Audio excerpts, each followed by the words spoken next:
News Channel 8. This is News Talk with Bruce DePoint.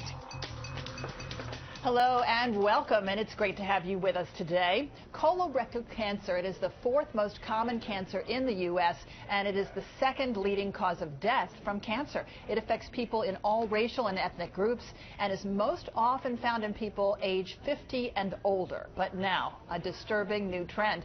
Younger people are getting colon cancer. But why? Well, March is Colon Cancer Awareness Month, and today we're very happy to have with us a gastrointestinal cancer expert, Dr. John Marshall, Chief of Hematology and Oncology at MedStar Georgetown University Hospital. Welcome, Dr. Marshall. Good to see you. Melanie, thanks for having me. So colon cancer is going up in younger populations.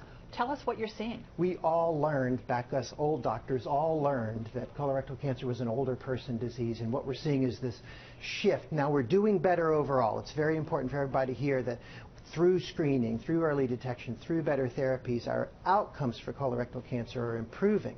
But as we're making those improvements, we're seeing this shift in younger and younger folks. And to be quite honest, we don't really understand why. Is it that we're picking up more people? Are we just finding it? Or is there really something different out there in our world that's shifting this curve? How big are the numbers?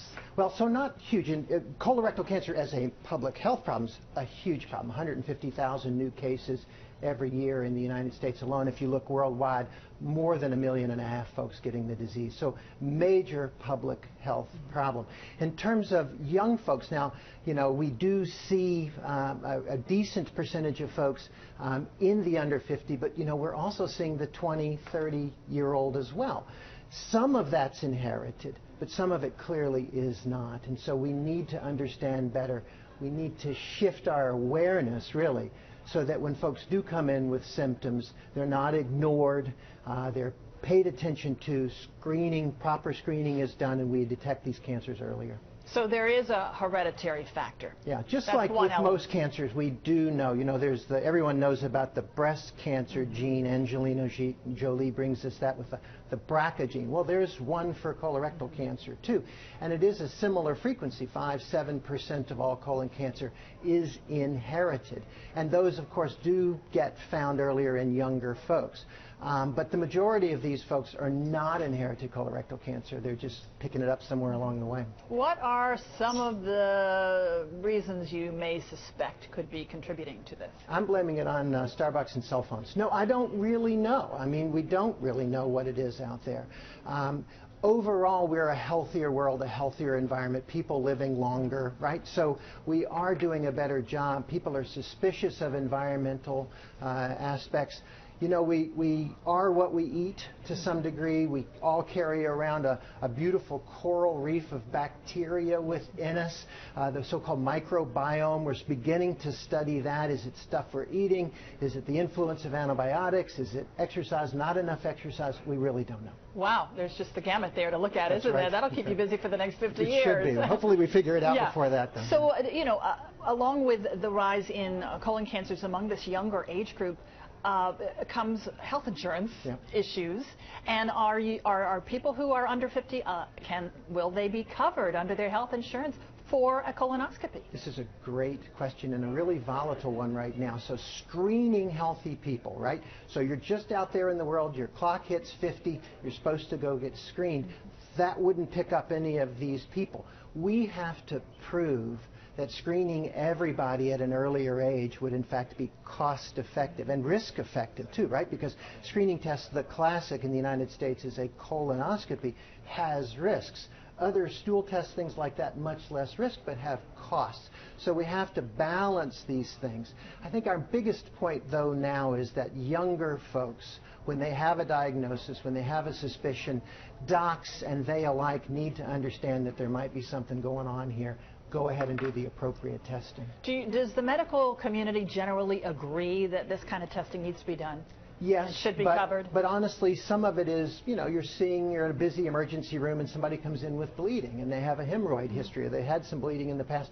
It gets sort of, no pun intended, poo-pooed away. And so what we need to do is recognize that it's not always hemorrhoids and we need to do the next test. Yeah, I do think there's an increasing awareness, but we have pressures on us too as a health community to make sure we're recommending appropriate tests, not to alarm folks unnecessarily. So there's a balance there. Let's talk a little bit about colonoscopies. Yeah. People don't like getting them. I don't know why. It's the most fun you'll ever have. Come on. What is the problem with this test? It's all about the prep. So one has to get ready for it. It's not as simple as, say, a mammography test where you can go and just get that on your lunch hour. You need to get ready for a colonoscopy. You have to prep the night before and clean out, if you will. You then have anesthesia, so you really have to take a day off work and have to have people around to help you. Now, you don't need them that often. We can argue that once every 10 years is enough for folks, so you do need to spread them out a bit.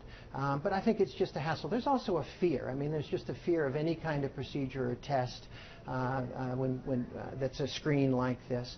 So we need to push folks. I mean, I hang out with fairly educated, insured people, and yet they'll still come up to me and say, do I really need to do this? And the answer is, yeah, you really do. Yes, at least once every 10 years. At least once every 10 years. And then is there a point at which you can stop having a colonoscopy? Also a very good question. So if you're 85 years old, should you have another colonoscopy? And this is, the jury's still out on this. Again, back to health economics. Is it worth it? I would argue that if your early detection and prevents the disease, it may be worth it. Stay out of my office is a very good motto, and so as much as possible, even the elderly. But we have, even patients who've had prior colon cancer, we have serious discussions when they're getting up in age, should they have screening, even though we know they're at somewhat higher risk.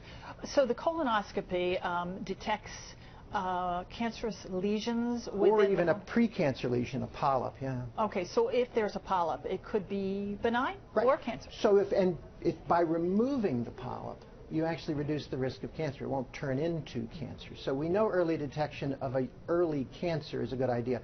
But this is a bit different. This is keeping you from ever getting colon cancer. So again, to compare to mammography, mammography finds early breast cancer. This actually finds the step before that and keeps you from ever getting colon cancer in the first place. What can you do to keep from getting colon cancer? Are there things we have control over in our lives? We want this. We want something that we can do to alter our outcome. And there are really three key things that we know can prevent colon cancer. The first is the hardest one, and that's exercise. We know that this helps a lot of things. There's very good data that it prevents colon cancer. We know that aspirin helps, baby aspirin, in those people who've had colon cancer or polyps. There's very good evidence that taking a baby aspirin helps, and vitamin D. So keep moving, balanced diet, those at risk, a baby aspirin and some vitamin D. All right. Eat your roughage. Eat your roughage. There you go. All right. Talk to us a little bit, Doctor, about precision medicine and oncology and something that you head up. Yeah, this is really the future, we think, for cancer. We know that cancers are different. Not everybody's colon cancer, breast cancer, whatever, is the same.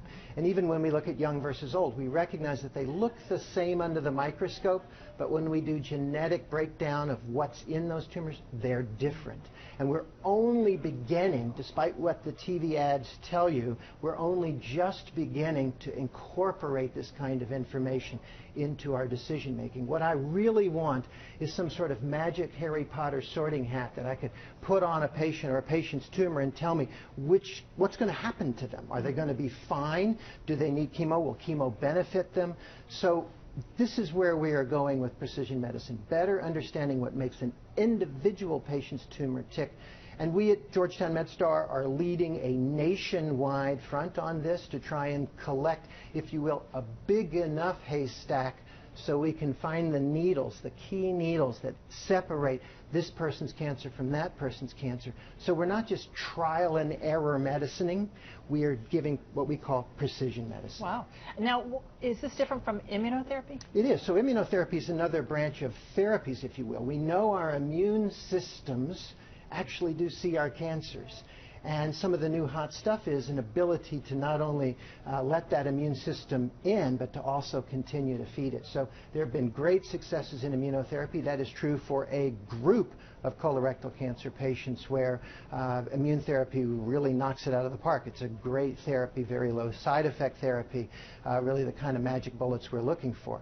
Our job, again, in collaboration with other cancer centers around the country, is to extend that kind of treatment to others. So, if we've got a slice of the pie, how do we make that piece of the pie bigger so that more and more people can benefit from immunotherapy and other novel treatments? And we talked a little bit about the hereditary risk, and you're using genetic factors to sort of determine that? That's right. So we can now look at tumors and say, no, you inherited this or you didn't inherit this, and then that also guides our therapies as well. All right, coming up, I know you've got a race, a 5K that's important. Nothing drives me crazier than the month of October when everybody's dressed in pink, including the Washington Redskins. So this is our month. March is our month, colon cancer awareness, and on March 20th, down on Pennsylvania Avenue, we'll have a great crowd. They're called Scope It Out. It's really a nice fundraising and community event for colorectal cancer, and so we encourage everybody to get out there and join us. And where can we get information about this? So it's on the Colon Cancer Alliance website, also known as CRISPR Life, and if you go to this website, you can register and the like. It's on our website at the Ruish Center at Georgetown, so there are plenty of places you can find out. Is there a fee to sign up? We want your money. Of course there's a fee. Is. You want to sign up? We want you to build a team, and we want you to come down and do the 5K. It's going to be pretty weather, we always promise. Okay, it should be a great event. And if people just generally want some more information about colon cancers, where should they go? There are a lot of very good resources. I think the Colon Cancer Alliance is a nice advocacy resource. Our Georgetown Lombardi Comprehensive Cancer Center website would have great information. The National Cancer Institute, of course, always a good resource. March National Colorectal Cancer Awareness Month. Dr. John Marshall, thanks for coming in today and making time out of your very busy schedule. Thank we do you for appreciate having it. Important Thank you. message. And we're coming back with more in just a moment. Don't go away.